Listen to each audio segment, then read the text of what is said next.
Question: are Baptists Christian? Now, some of y'all, if y'all are Baptists or grew up in a Baptist church, so forth and so on, listen, we didn't grow up in a Baptist church, so we just going to put that disclaimer. So ones who might say that, oh, the reason why we say it because we didn't grow up in a Baptist. If you grew up in a Baptist church, you know how good it was, and you like this and that. We are judging it by Christ's word. Because he says that he's not the one, he's not judging, but his word judges. Because the word that he has delivered to us is the will of his Father. So if you don't want to be caught doing the devil's will or Satan's will, as 2 Timothy chapter 2 verse 26 says, if you want to recover yourselves out of that snare or that trap, you understand, who are taken captive by Satan, by the devils to do their will, you have to come to repentance. You have to come to repentance. You have to have a change of mind, and you have to acknowledge the truth. And in verse 25 of 2 Timothy chapter 2, that is made abundantly clear. But we thought it necessary to focus a little bit more on this Baptist issue. And to ask whether Baptists are Christian. You know, you hear a lot of stuff when he said that Mitt Romney, Mitt Roman, whatever his name is, that guy, he's a Mormon, right? Mitt Romney, that he's a Mormon. And a lot of people, oh, Mormon such and such and such. You know, there are some truer things in the Mormon teaching than the Southern Baptist teaching. I mean, if you were to approach it, you understand, asking that the Spirit of God guide you and you don't go there with preconceived or go to their teaching or whatnot with certain preconceived notions. Yes, there's some things in it which are a little bit far-fetched, you understand, but because they're far-fetched doesn't mean in principle they're not necessarily true. The major fault of Mormonism is the whitewashing.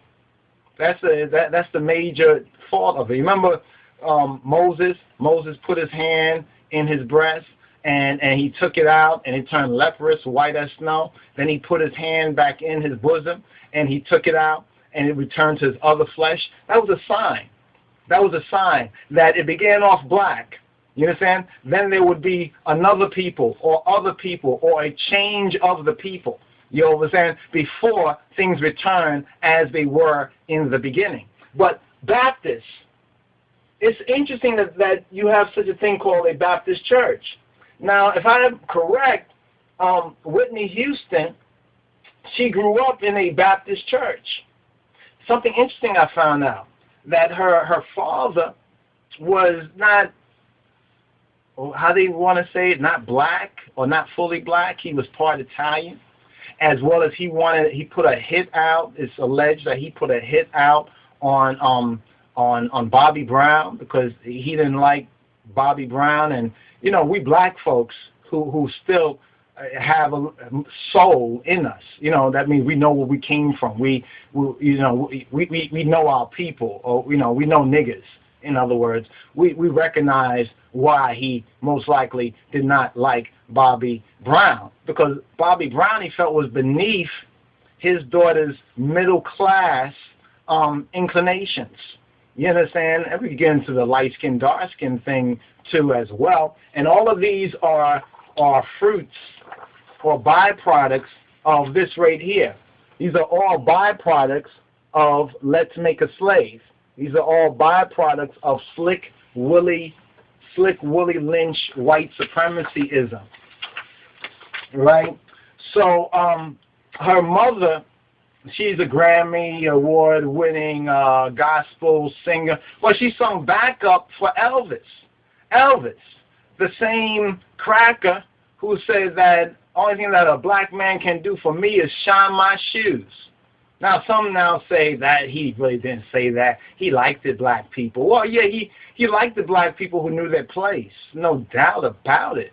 You know what I mean? Because he's from that world, from that conditioning, so forth and so on. And nothing that you can really show in his life really changes that. They might find somebody now, some old Negro whose Social Security was cut off, so they'll pay him off to say, oh, say that Elvis, you remember how he helped you out, he loved black people. You know, that's the kind of deception. 'Cause remember, they have a whole bunch of these lost sheep who they've taken captive. You understand? Who they've taken captive. So they don't really have the free will, you understand, to do God's will. First, they must recognize their situation. You understand? Then they must ask for repentance, you understand, and come to the knowledge of the truth, and then act on that knowledge of the truth before they are even in the race for the kingdom of the King of Kings and his Christ, before they come out of the snare. You know, that's the process that we learn right here. And this is also a word for Bobby Christina, and not just for her, but also a lot of yous all. You understand? Because many of us had to go through the same process too. You understand? It took us a while because we didn't have really anyone to really show us these things. You know, we had to kind of study and pray and study and pray. You know what I mean? And study more and find it. You understand? And this is one reason why in our ministry we find that it's so important to share these things. So yes, we're still on the Whitney Houston issue because it's a teachable moment. It's a very important teachable moment. You know, and it says to strike, you know, while the iron is hot, you know, to hit it while the point is still fresh in our minds. You understand? And this reality is still the present reality instead of allowing it to become another psychic wound. You see, because black people are psychically wounded by this. You know what I mean? I mean, we are. Even folks that feel that she sold her soul. And we think that she did sell her soul. You know, she tried to get out of it. You know, the first bad move, you understand, was the breakdown in their relationship. You understand, between Bobby and Bobby Brown and Whitney Houston. That's what the devils wanted. So whenever you hear now Bobby Brown's name being mentioned, you know, as far as his daughter, you always see Satan's accomplices jump up and say, no, he shouldn't be there because he's what. I've even heard one person say that, well, he wouldn't be bad in his daughter's life provided that he stays clean, right? And that's the point, that he stays off all that crazy stuff that him and his wife were on, his late wife was on, late ex-wife was on, and that he stays employed. I said, whoa. I said, Bobby Brown, I don't know how much money he spent on all that drugs and stuff like that and other stuff, you know, the other dissolution, you know, instead of dealing with the solution, because they went to Israel and they met with those African Hebrews, our Hebrew Israelite brothers in Israel, African Hebrew brothers, the Ben Ami community. So they found a solution, but instead they were drawn, you understand, to the dissolution of, you know, these bad habits that many of us have been born into. And remember what COINTELPRO was about. You can't forget the COINTELPRO. So we have a lot of COINTELPRO incidences, you're saying, or COINTELPRO incidences that basically show that, yes, a lot of us as black people and a lot of black people have made bad and wrong decisions. You understand? Yet we also have to recognize the context of this, that the system, the so-called matrix, you understand, is also a part of this. So both black people have to recognize to make better God-directed and job-orientated decisions, and also be conscious of the big picture. See, they try to make us think we live in a post-racial America and all those racial issues are long time ago. We should even talk about slavery or any of that. That's an old relic of the past. It's not.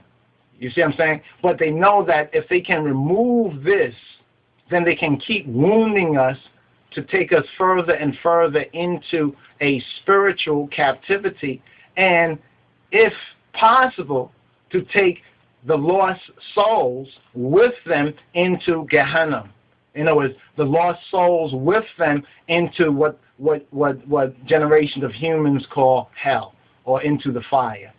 You see what I'm saying? Some false teachers out there say that nobody's going to hell, only the angels. They show you one verse in Revelation. They don't show you the other verse, you understand, which shows that the men and the people, you understand, when it's about the devil, Satan, and his angels, if you are communicating the devil's message, you know, you're like putting out the devil's message and not opposing the devil's message, you understand, or not illuminating, shining light and exposing, you understand, what the devil's message is, then you're a messenger for the devil.